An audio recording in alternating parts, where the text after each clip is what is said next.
നമസ്കാരം. Aroor vision news ചാനലിലേക്ക് സ്വാഗതം. അരൂർ പഞ്ചായത്തിനെതിരെ UDF അംഗങ്ങൾ നിരത്തിയ ആരോപണങ്ങൾക്ക് മറുപടിയുമായി ഭരണകക്ഷി അംഗങ്ങൾ ഇന്ന് പത്രസമ്മേളനം നടത്തി. വാർത്തകൾ വിശദമായി. അരൂർ പഞ്ചായത്തിനെതിരെ UDF അംഗങ്ങൾ നിരത്തിയ ആരോപണങ്ങൾക്ക് മറുപടിയുമായി ഭരണകക്ഷി അംഗങ്ങൾ ഇന്ന് പത്രസമ്മേളനം നടത്തി. വിധവാ പെൻഷൻ മുടക്കം വരുത്തിയത്, മാലിന്യ നിർമ്മാർജ്ജനത്തിനായുള്ള MCF നിർമ്മാണത്തിലെ അഴിമതി, SC/ST വിദ്യാർത്ഥികൾക്കുള്ള ലാപ്ടോപ്പ് വിതരണത്തിലെ ക്രമക്കേട്, ബയോബിന്നുകളുടെ വിതരണത്തിലെ അപാകത, SC/ST ഫണ്ട് വിനിയോഗത്തിലെ അപാകത തുടങ്ങിയവയായിരുന്നു UDF പഞ്ചായത്ത് അംഗങ്ങൾ ഉന്നയിച്ച മുഖ്യ ആരോപണങ്ങൾ. അരൂർ ഗ്രാമപഞ്ചായത്തിൽ 2023 കാലയളവ് മുതൽ വിധവാ പെൻഷനായി അപേക്ഷ നൽകിയിട്ടുള്ള പെൻഷൻകാർക്ക് പെൻഷൻ ലഭിക്കുന്നതിൽ കാലതാമസം ഉണ്ടായതായി പെൻഷൻകാരുടെ പരാതിയെ തുടർന്ന് പഞ്ചായത്ത് കമ്മിറ്റികൾ വിശദമായി പരിശോധിച്ച് വിലയിരുത്തിയിരുന്നു. പെൻഷൻ മുടങ്ങാൻ കാരണമായ നോൺ റീമാരേജ് സർട്ടിഫിക്കറ്റ് യഥാസമയം പെൻഷൻ സൈറ്റിലേക്ക് അപ്ലോഡ് ചെയ്യുന്നതിൽ വീഴ്ച വരുത്തിയ ഉദ്യോഗസ്ഥർക്കെതിരെ ഡിപ്പാർട്ട്മെൻറ്റ് തലത്തിൽ നടപടിയെടുക്കുവാനും മുടക്കം വന്ന പെൻഷൻ തുക ഉദ്യോഗസ്ഥരിൽ നിന്ന് ഈടാക്കാനും ശുപാർശ ചെയ്തതായി പത്രസമ്മേളനത്തിന് നേതൃത്വം കൊടുത്ത പഞ്ചായത്ത് പ്രസിഡന്റ് അഡ്വക്കേറ്റ് രാഖി ആന്റണി അറിയിച്ചു. ഭരണപക്ഷത്തിലെയും പ്രതിപക്ഷത്തിലെയും എല്ലാ അംഗങ്ങളും ഏകപക്ഷീയമായാണ് ഈ തീരുമാനം കൈക്കൊണ്ടത്. ലാപ്ടോപ്പ് വിതരണത്തിൽ അക്ഷന്തവ്യമായ കാലതാമസം ഉണ്ടായിട്ടില്ലെന്നും യഥാസമയം വിതരണം നടത്തിയിട്ടുണ്ടെന്നുമാണ് അറിയിച്ചത്.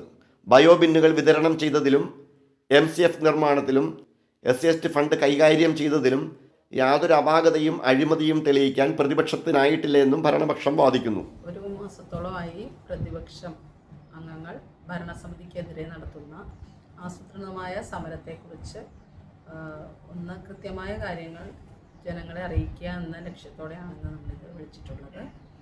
അപ്പോൾ അരൂർ ഗ്രാമപഞ്ചായത്ത് ഭരണസമിതിക്കെതിരെ പ്രതിപക്ഷ അംഗങ്ങൾ ഇലക്ഷൻ മുന്നിൽ കണ്ടുള്ള ആസൂത്രിതമായ നീക്കമാണ് ഇപ്പോൾ നടത്തി വരിക.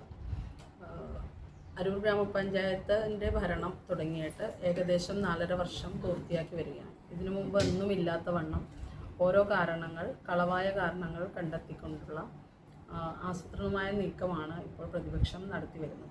അരൂർ ഗ്രാമപഞ്ചായത്തിൻ്റെ ഭരണ നേട്ടങ്ങൾ മറ്റേത് പഞ്ചായത്തിനുമുള്ള ഭരണ നേട്ടങ്ങളെക്കാൾ ഉള്ള അസഹിഷ്ണുതയും മറ്റുമാണ് ഇത്തരണത്തിൽ ഒരു സമരം നടത്താൻ പ്രതിപക്ഷത്തെ പ്രേരിപ്പിക്കുന്നതെന്നാണ് പ്രസിഡന്റ് എന്ന നിലയിൽ ഇതുമായി ബന്ധപ്പെട്ട് ആദ്യമായി പറയാനുള്ളത്.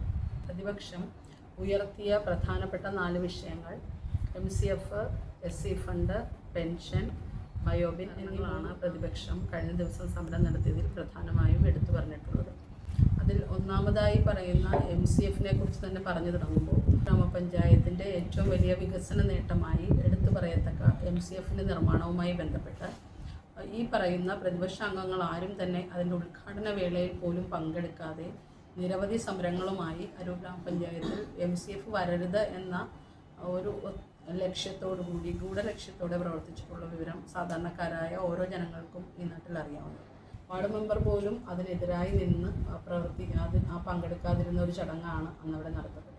ഹരിതകർമ്മസേന നമ്മുടെ ഭരണസമിതി ചുമതല ഏൽക്കുന്ന സാഹചര്യത്തിൽ ചിട്ടയല്ലാതെ പ്രവർത്തിച്ചു വരുന്ന ഒരു സാഹചര്യമാണ് ഉണ്ടായിരുന്നത്. അപ്പോൾ ഹരിതകർമ്മസേനയെ ചിട്ടപ്പെടുത്തിക്കൊണ്ട് നല്ലൊരു രീതിയിൽ പ്ലാസ്റ്റിക്കുകൾ കൈകാര്യം ചെയ്യുന്ന രീതിയിലേക്ക് പുതിയൊരു MCF കൂടി പണിതുകൊണ്ടാണ് ആ പ്രവർത്തനം നമ്മൾ ആരംഭിച്ചിട്ടുള്ളത്. പക്ഷേ ഹരിതകർമ്മസേനയുടെ പ്രവർത്തനം ചിട്ടയായ നിലയിൽ നടക്കുമ്പോൾ തന്നെയുള്ള ഒരു പ്രധാന കാര്യം എന്ന് പറഞ്ഞാൽ വരുന്ന പ്ലാസ്റ്റിക്കുകൾ ചിട്ടയായ പ്രവർത്തനം നടത്തുമ്പോൾ എല്ലാ വീടുകളിലും ഹരിതകർമ്മസേന കയറി ഇറങ്ങുകയും വാർഡുകൾ 100% എത്തിക്കാൻ ശ്രമിക്കുന്നതിൻ്റെ ഇടയിൽ പ്ലാസ്റ്റിക്കുകളുടെ ക്വാണ്ടിറ്റി കൂടുതലാണ്. നമുക്ക് 2800 സ്ക്വയർ ഫീറ്റ് ഉള്ളതാണ്. പക്ഷെ അതിൽ പോലും വയ്ക്കാൻ പറ്റാത്തത്ര പ്ലാസ്റ്റിക്കുകളാണ് സ്ഥാപനങ്ങളിൽ നിന്നും വീടുകളിൽ നിന്നുമൊക്കെയായി നമുക്ക് ലഭിക്കുക.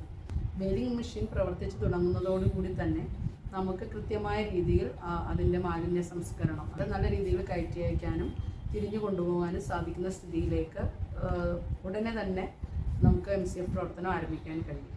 അത് ക്ലീൻ കേരള കമ്പനി തിരിഞ്ഞു വയ്ക്കുന്ന പ്ലാസ്റ്റിക്, അതായത് നമ്മൾ സെഗ്രിഗേറ്റ് ചെയ്തു വരുന്ന പ്ലാസ്റ്റിക് കൃത്യസമയത്ത് എടുത്തുകൊണ്ട് പോകാത്തതും MCF പ്രവർത്തനങ്ങളെ ചെറിയ രീതിയിൽ തന്നെ ബാധിച്ചിട്ടുണ്ട്. SC ഫണ്ടുകളുടെ തുക ചിലവഴിക്കുന്നതിൽ പഞ്ചായത്ത് ഒരു കാലത്തും ഈ പഞ്ചായത്ത് ഭരണസമിതിയുടെ കാലഘട്ടത്തിൽ ഒരിക്കലും പുറകിലേക്ക് പോയിട്ടില്ല എന്ന് വസ്തുനിഷ്ഠമായി തന്നെ പറയാൻ 2020, 2021, 22 കാലഘട്ടങ്ങളിൽ 100% ചിലവഴിച്ചതിനുള്ള അവാർഡുകൾ വരെ നേടിയ SC ഫണ്ടും ST ഫണ്ടും ചെലവഴിച്ചതിനുള്ള അവാർഡുകൾ വരെ നമ്മൾ നേടിയിട്ടുണ്ട്.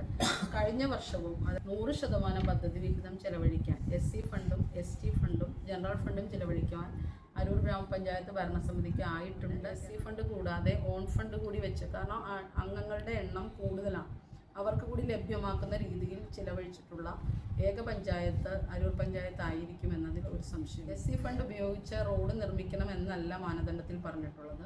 SC ST ഫണ്ടുകൾ വ്യക്തിഗത ആനുകൂല്യങ്ങൾക്ക് കൂടുതൽ ഉപയോഗിക്കുകയും അതിനുശേഷം ഇപ്പോൾ ജനറൽ ഫണ്ട് ഉണ്ടെങ്കിൽ ജനറൽ ഫണ്ട് ഉപയോഗിച്ച് SC കാർ കൂടുതൽ താമസിക്കുന്ന റോഡുകളിലേക്ക് റോഡുകൾ പണിയുന്നതിന് നമുക്ക് ഉപയോഗിക്കാം. അത് SC ഫണ്ട് തന്നെ ഉപയോഗിക്കണമെന്നില്ല. ബയോബിന്നുകളുമായി ബന്ധപ്പെട്ടുള്ള വിഷയം എന്ന് പറയുമ്പോൾ മാലിന്യമുക്ത നവകേരളം പ്രഖ്യാപിക്കുന്ന അതിൻ്റെ ഭാഗമായി ബയോബിന്നുകൾ നൽകുക, കുറച്ചുകൂടി മെച്ചപ്പെട്ട ബയോബിന്നുകൾ കൊടുക്കണമെന്ന് ഭരണസമിതി ഒന്നടക്കം തീരുമാനിച്ചതിൻ്റെ ഭാഗമായിട്ട്. എന്നാൽ ഈ വർഷം ബയോ കമ്പോസ്റ്റർ ബിന്നാണ് നമ്മൾ നൽകുന്നതിന് വേണ്ടി വാങ്ങിച്ചു വെച്ചിട്ട് ബിന്നിൻ്റെ ഗുണത്തെക്കുറിച്ചും അതൊരു ഡെമോൺസ്ട്രേഷൻ നടത്തി ആളുകളെ ബോധ്യപ്പെടുത്തിയതിന് ശേഷമാണ് അത് അടുത്ത ദിവസങ്ങളിൽ ഗ്രാമസഭകളിൽ നിന്ന് ലിസ്റ്റ് എടുത്ത് വിതരണം ചെയ്യും. നമ്മുടെ സാധാരണക്കാർക്ക് പെൻഷൻ നഷ്ടപ്പെടാനുണ്ടായ ഒരു സാഹചര്യം ഉണ്ടായിട്ടുണ്ട്. അത് എങ്ങനെ എന്നതിനെക്കുറിച്ച് നമ്മൾ അന്വേഷിക്കുമ്പോൾ 2022 മുതൽ പെൻഷൻ പല അപേക്ഷ നൽകിയിട്ടും പല ഗുണഭോക്താക്കൾക്കും ലഭിച്ചില്ല എന്ന വിവരം ഭരണസമിതിക്ക് ബോധ്യപ്പെടുന്നത് അടുത്ത കാലഘട്ടത്തിലായിട്ടാണ്. പുതിയ സെക്രട്ടറി വന്ന ശേഷം അത് കൃത്യമായി പരിശോധിക്കുകയും അതിൻ്റെ ഓരോ പെൻഷൻ പോർട്ടലിലൊക്കെ കയറി പരിശോധിച്ച് ഇത് 2022 മുതൽ പെൻഷൻ നൽകുന്ന അപേക്ഷ നൽകിയവർക്ക് പല കാരണങ്ങൾ കൊണ്ട് കിട്ടാതെ വന്നിട്ടുണ്ടെന്ന് പഞ്ചായത്ത് ഭരണസമിതിയെ ബോധ്യപ്പെടുത്തുകയുണ്ട്.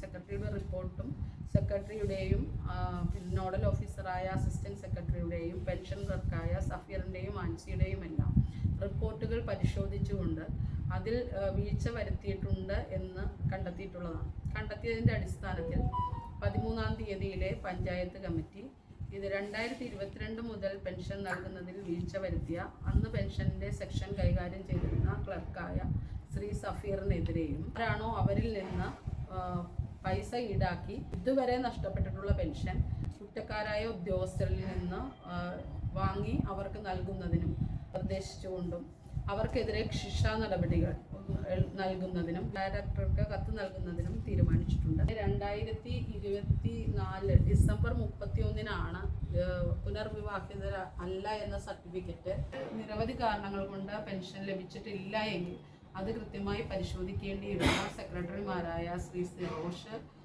ശ്രീമതി ജയലത, ശ്രീമതി സെലീന, ശ്രീമതി ചായ മുതലായ ഉദ്യോഗസ്ഥർക്കെതിരെയും ഇവരുടെ എല്ലാവരുടെയും കയ്യിൽ നിന്നും ഈ പെൻഷൻ തുക ഈടാക്കി സാധാരണക്കാരായ ജനങ്ങൾക്ക് കൊടുക്കുക തന്നെ ചെയ്യും. ആഗതമായിരിക്കുന്ന തദ്ദേശ സ്വയംഭരണ തെരഞ്ഞെടുപ്പിന് മുന്നോടിയായി ആരോപണങ്ങളുടെ പുകമറ സൃഷ്ടിക്കുകയാണ് പ്രതിപക്ഷ കക്ഷികളുടെ ലക്ഷ്യമെന്നാണ് ഭരണപക്ഷം വാദിക്കുന്നത്. പത്രസമ്മേളനത്തിൽ പഞ്ചായത്ത് പ്രസിഡന്റ് അഡ്വക്കേറ്റ് രാഖി ആന്റണിയെ കൂടാതെ പഞ്ചായത്ത് അംഗങ്ങളായ Seenath Shihabuddin, A Alex, MP Biju, Kavitha Saravanan, Ambili Shibu, EV Thilakan തുടങ്ങിയവർ പങ്കെടുത്തു.